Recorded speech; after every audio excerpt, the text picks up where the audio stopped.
this is Ice the Toysky. Welcome to my channel. So today is another clean with me video and it's a Sunday. So pakita ko lang sa inyo kung ano ba yung mga linis na gagawin ko today. Ako natutuwa ako sa mga clean with me videos na napapanood ko in the past dahil nakikita ko yung outcome niya. Ang gaganda.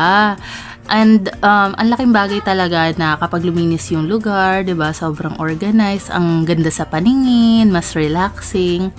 So, I think yun yung reason kung bakit natutuwa rin kayo sa Clean With Me. And pasensya na nga pala kung makalat din sa bahay. Hindi naman may iwasan yun, lalo na kung may nakatira sa bahay, syempre.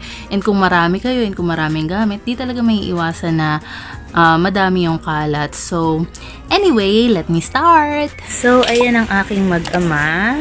Dito sila ngayon sa sala. And, maglilinis na muna ako. Anak, ha? Ha, baby girl. I love you. Look at the camera. Mag-hi ka naman. Hi! Mas nabera talaga ang baby girl na yan. Ganito yung itsura niya ngayon. Nakita niyo na siguro to many times. So, ayan. Ang kama naming medyo makalat, magulo. Gusto ko sana na paarawan yung mga unan. Just like what I always do. Kaya lang kasi maulan ngayong panahon. Tapos, tignan nyo naman yung side table ko. Ang kalat niya. Ito, nakalagay yung mga nilinisan pinakuluan kong kay baby stuff. So, tapos meron akong salamin na hindi pa kinakabit ni Pinggoy. Tapos ito namang kortina ko dito. Ito isang panel lang yan. Gusto ko kasi yung yung maaliwalas na kortina. Kaya lang yan at saka yung puti ko lang kasi yung maaliwalas na kortina na meron ako. Tapos ito bigay lang to sa akin ng friend ko. Thanks, Julie. Ayan, pinagtiyagaan ko isang piraso. Ito naman yung itsura ng side na to. Sobrang makalat siya. So, I think mabilis ko lang din matatapos to. So, I'm going to start cleaning.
Alright guys, yung pinapunas ko namang basahan, maya-maya ko siya nilalabhan with Sunrox na purple, yung pang decolor, kasi yun yung mabango.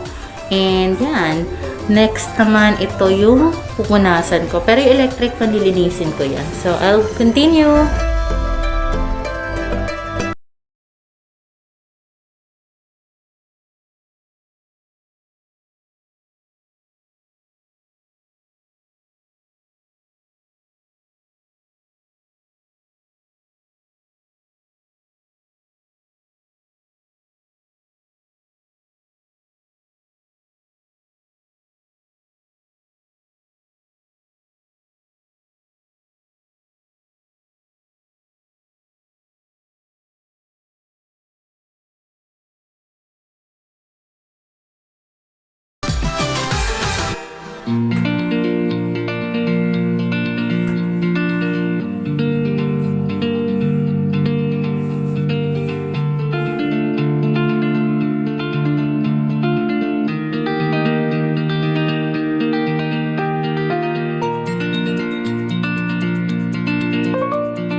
So, ayan guys, nilinis ko lang naman yung buong kwarto. Yan din yung kagandahan ng small room kasi mabilis lang siya linisin. So, talagang pinupunasan ko yung wall kasi nga syempre naaalikabukan yan.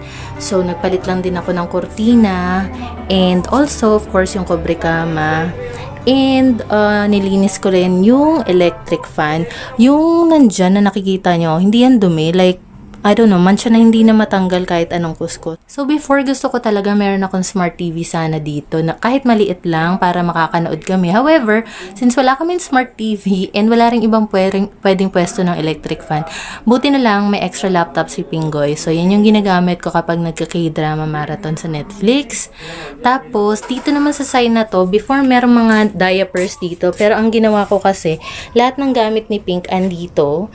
So ayoko na madaming damit si Pink kasi mabilis lang niyang pagliitan. So, for example, andito na lahat ng mga diaper niya, tapos yung ibang stock nasa labas lang. So, at least kapag papalitan namin siya dito ng damit, ng diaper, accessible pa rin. So, yan, mga wipes, and then yung mga basic essentials and cotton niya, yan. And then, sa remaining drawer, yung mga damit ni Pink. Ito usually talaga yung mga ginagamit niya.